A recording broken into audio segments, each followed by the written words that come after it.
Carolina, y es que ayer el Congreso de la República, con 96 votos a favor, aprobó el decreto 7-2016, que aprueba el Tratado Marrakech, que establece acciones afirmativas para personas con capacidades especiales. Y para que nos amplíe un poco más esta información, le damos la bienvenida a Silpa Arriola, quien es coordinadora de políticas públicas del CONADI. Muchísimas gracias, Silpa, por acompañarnos hoy en Noticias a las 2 p.m. Mucho gusto, muchas gracias por recibirnos también. Hablemos un poquito del Tratado Marrakech, ya que hay muchas dudas en torno a este tema. ¿Dónde nace este tratado?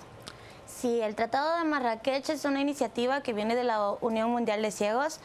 En realidad, las personas ciegas con dificultad para acceder al texto impreso, cuando estudiábamos, pasamos por una serie de dificultades, valga la redundancia, para poder tener un texto o llegar a obtener una información. Entonces, hasta hace no mucho, nos respaldábamos en que alguien más nos leyera, o bueno, ahora la tecnología a través de software accesibles es que podemos acceder a la lectura. Entendiendo toda esta lógica, la Unión Mundial de Ciegos establece ubicar un tratado, porque ya existen bibliotecas virtuales para ciegos específicamente, pero que se encuentran, digámoslo, paralelo a lo que puede ser la legalidad. Y Latinoamérica cuenta con una biblioteca que tiene alrededor de 7.000 libros que pueden ser accesibles a través de un material digital que está en Argentina, que se llama Tiflo Libros. Tiflo es ciego en griego.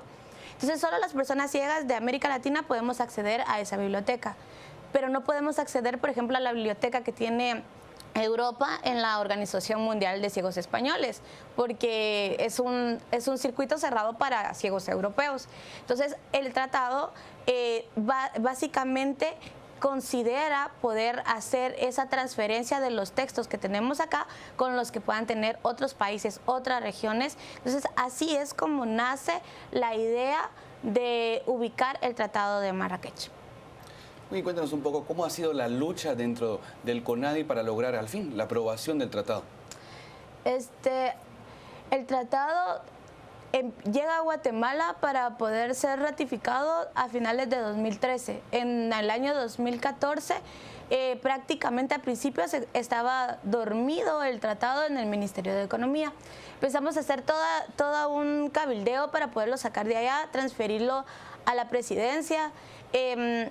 En presidencia, pues el dictamen salió bastante rápido. Sin embargo, toda la dinámica política que tuvimos el año pasado complicó un poco que el tratado caminara dentro del Parlamento guatemalteco.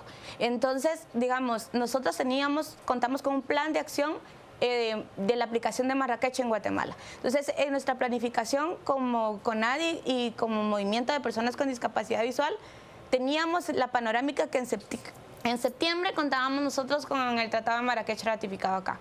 Y no pasa eso. Entonces, a través del apoyo del diputado Bocinot, él solicita que se apruebe de moción privilegiada, cosa que nos sorprendió bastante, porque en el primer plenario que pidiera moción privilegiada cuando habían tantos diputados nuevos, es casi que imposible que pasara.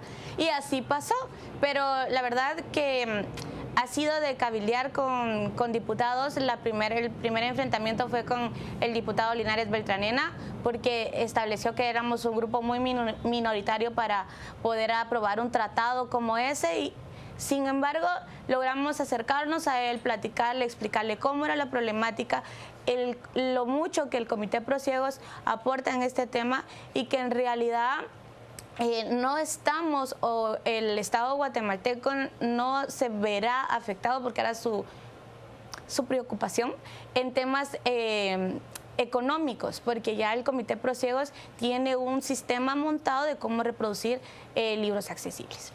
Silpa, ¿cuáles son los puntos centrales de este acuerdo, del Acuerdo Marrakech?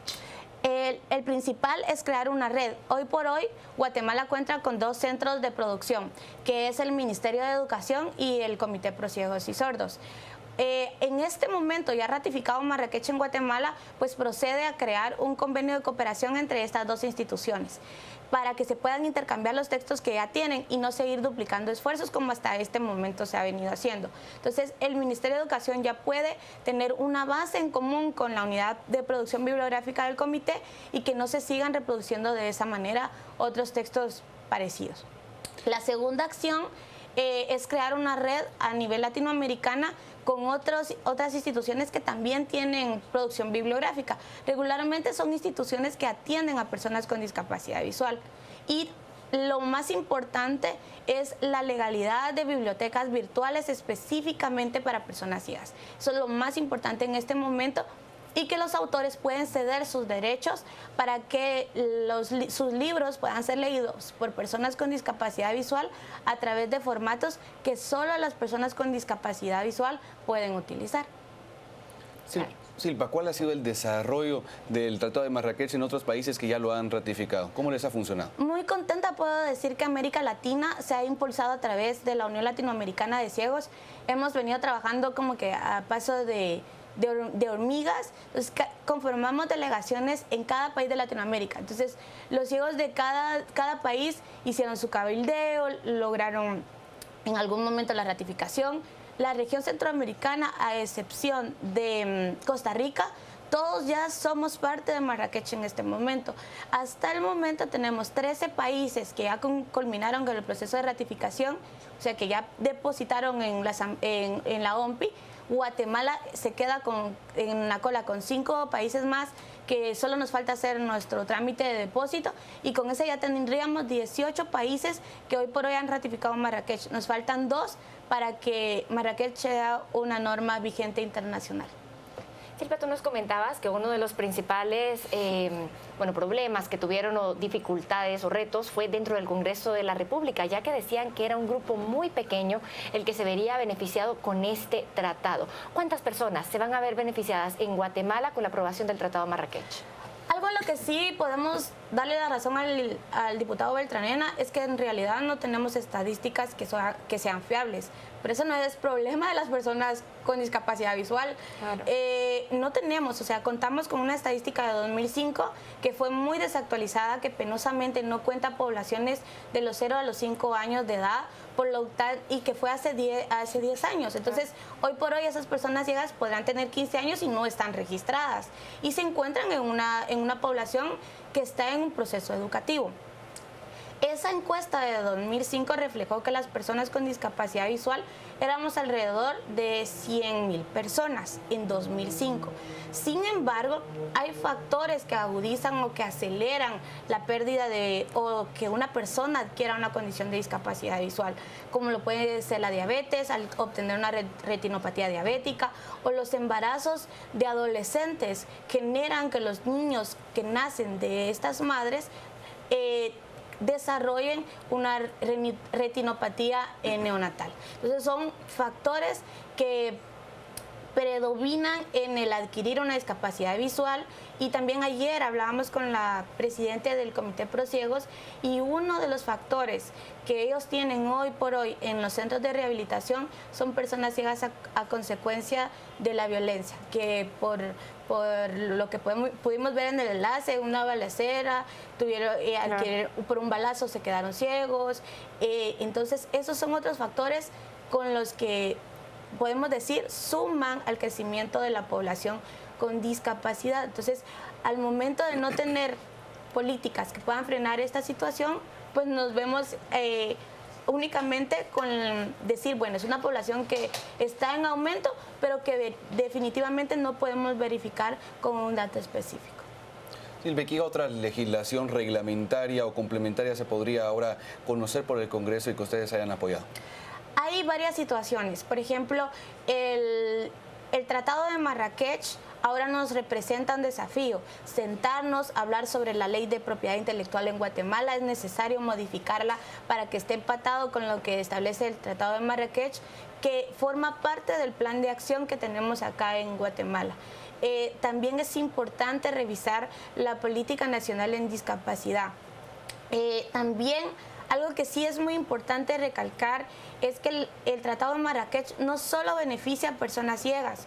Nosotros también estamos luchando porque las personas con discapacidad que tienen movilidad reducida puedan también acceder a nuestras bibliotecas, que ellos también puedan beneficiarse de poder leer textos. Una persona cuadraplégica, por ejemplo, que no puede sostener un libro, o una persona que tiene parálisis cerebral también que su motricidad es bastante compleja. Entonces, estos son los desafíos que hoy por hoy tenemos. A Dios gracias, si bien contamos con diputados, no son muchos en realidad. Ayer, por ejemplo, 38 diputados votaron en contra de la ratificación del tratado. Quizás no comprendan cuáles puedan ser las tecnologías que los ciegos hoy por hoy utilizamos. Sin embargo, yo considero y puedo decir que si una persona con discapacidad puede tener o tiene a su alcance las herramientas para poder ser una persona competitiva, puede ser una persona educada, competitiva y que contribuye a este país y a su movimiento económico. Por tanto, el afectar la economía de un país la estamos afectando cuando no propiciamos espacios para el desarrollo de las personas que sí pueden llegar a tener esa actividad económica. Claro que sí. Muchísimas gracias, Silpa Arriola, por acompañarnos hoy en Noticias a las 2 p.m. Ya tiene usted entonces un panorama más amplio del Tratado de Marrakech. Por supuesto, esto aún falta su ratificación dentro del Congreso. Muchas gracias, Silvia, por la información que nos has traído hoy y que nos has ampliado el horizonte sobre lo que ha ocurrido y ha aprobado el Congreso de la República.